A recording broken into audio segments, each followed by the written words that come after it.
இவங்க பேர் தான் மகாலட்சுமி. இவங்களுக்கு ஏஜ் வந்து 29 ஆகுது. இவங்க நேபாளை சேர்ந்தவங்க. பெங்களூரில் ஒரு மாலில் ஒர்க் பண்ணிட்டு வந்துட்டு இருந்திருக்காங்க. இவங்களுக்கு ஒரு சின்ன மகள் இருக்கிறதாகவும் சொல்லப்படுறாங்க. இவங்க கொஞ்ச நாளாக அவங்க கணவரை விட்டு பிரிஞ்சு வாழ்ந்து வந்துட்டு இருந்திருக்காங்க. அவங்க வீட்டிலேருந்து பயங்கரமாக ஸ்மெல் வரதா அக்கம் பக்கத்துலலாம் சொல்லிட்டு இருந்திருக்காங்க.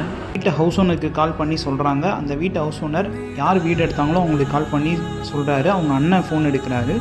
எங்கள் தங்கச்சி தான் வீட்டில் இருக்காங்க, நான் அவங்கள்ட்ட இன்ஃபார்ம் பண்ணுறேன், பட் கால் போகலை அப்படின்ற மாதிரி சொல்லியிருக்காங்க.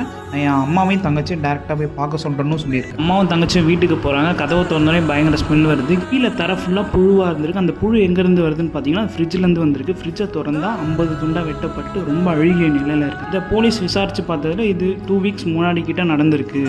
சஸ்பெக்டாக 4 மெம்பர்ஸை வந்து இது பண்ணியிருக்கோம். பட் அவங்க தான் கன்ஃபார்ம் சொல்ல முடியாது. பிகாஸ் அந்த ஃப்ரிட்ஜில் நிறையா ஃபிங்கர் பிரிண்ட் இருக்குது அப்படின்னு போலீஸ் சொல்லியிருக்காங்க. இன்னும் ஒரு 3 days ஆகட்டும், நாங்கள் யார் வந்து உண்மையான சஸ்பெக்ட்டு, யார் வந்து உண்மையாக இதை பண்ணியிருப்பா அப்படின்ற அக்யூஸ்டாக நாங்கள் கரெக்டாக சொல்கிறோம்.